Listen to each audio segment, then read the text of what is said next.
जब भगवान के चरणों में प्रेम होना चाहिए। यदि प्रेम नहीं है तो सब कुछ व्यर्थ है। कल आपने गोकर्ण का और धुंधकारी का शब्द सुना। यदि विचार किया जाए तो ये गोकर्ण धुंधकारी कोई अलग से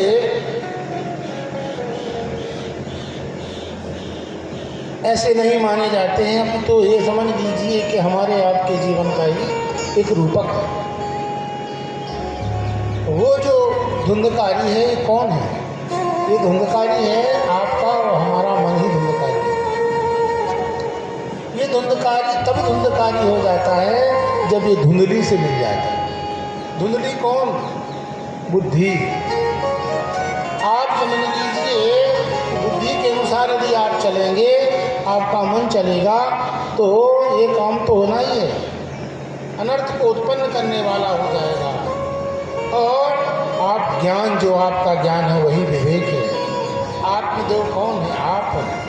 आपकी बुद्धि धुंधली है, आपकी बुद्धि है और धुंधकारी आपका मन है।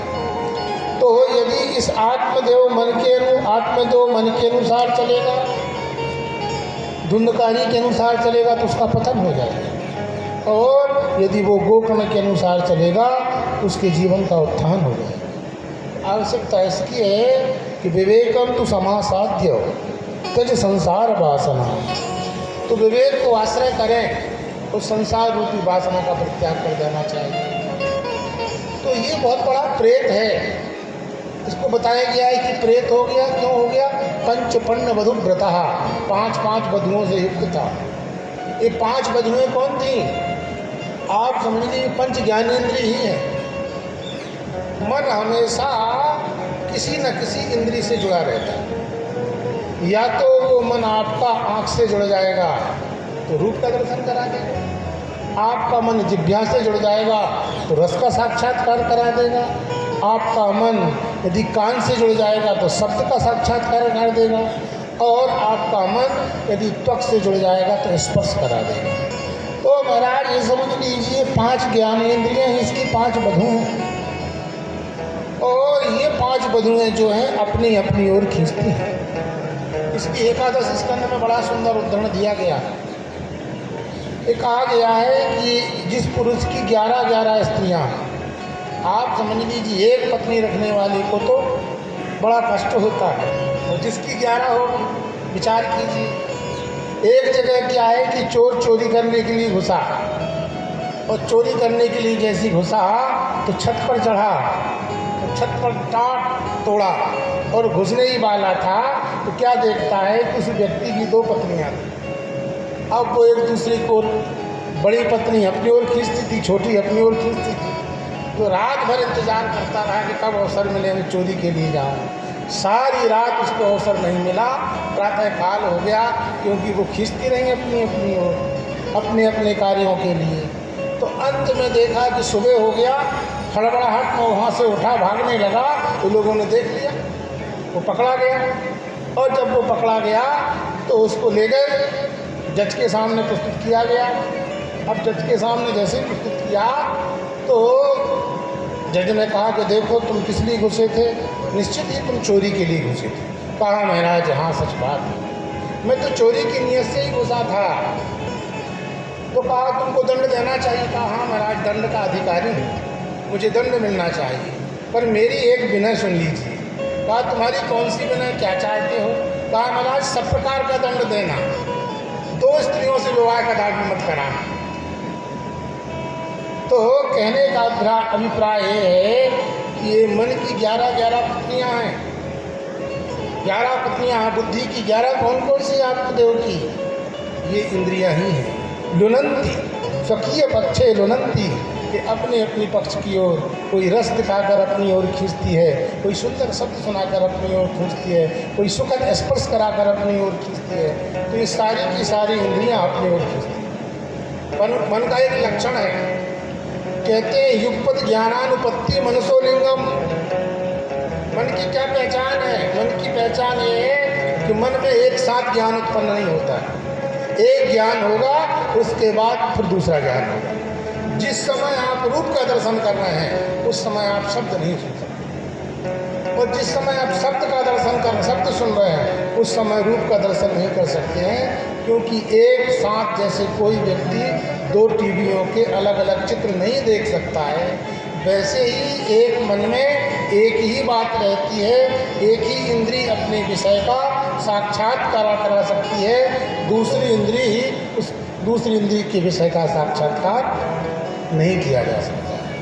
तो युगपत ज्ञानानुपत्ति अनुपत्ति है, एक साथ ज्ञान की अनुपत्ति हो जाती है, एक साथ ज्ञान उत्पन्न नहीं होता है।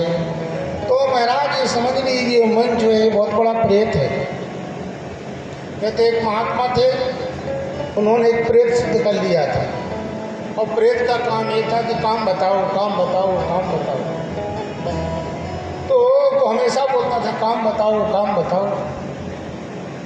तो महात्मा जी तो ज्ञानी थे, उन्होंने काम बता के रखा था, और उस प्रेत की विशेषता ये थी कि उससे बोला आपने कि अमुक वस्तु चाहिए, आपने जैसी चाहिए बोला हाथ में आ जाती थी। आप कहो कश्मीर का फल चाहिए, तत्काल हाथ। उन्होंने कहा देखो हमको हरिद्वार का गंगा जल चाहिए, तो हाथ। और दूसरी शर्त ये थी कि यदि आप काम नहीं बताएंगे तो आपको खा जाता था। बड़ा विचित्र था। तो महात्मा जी तो खत्म हो गए, समय हुआ उनका पूरा, तो उनकी गद्दी में कोई दूसरा महात्मा विराजमान हुआ, और जब दूसरा महात्मा विराजमान हुआ तो वो प्रेत खड़ा हो गया, काम बताओ। कितना काम बताएगा? जब वो काम नहीं बता पाते थे तो वो उनको स्वयं खा लेता। अंत में बहुत सारे महात्माओं को खा गया। एक दिन की बात है कि समझदार महात्मा उस गद्दी पर विराजमान हुए, और समझदार महात्मा ने कहा कि देखो भले आदमी, हम तुमको एक काम बताते हैं, तुम इस काम को सदा सर्वदा करना।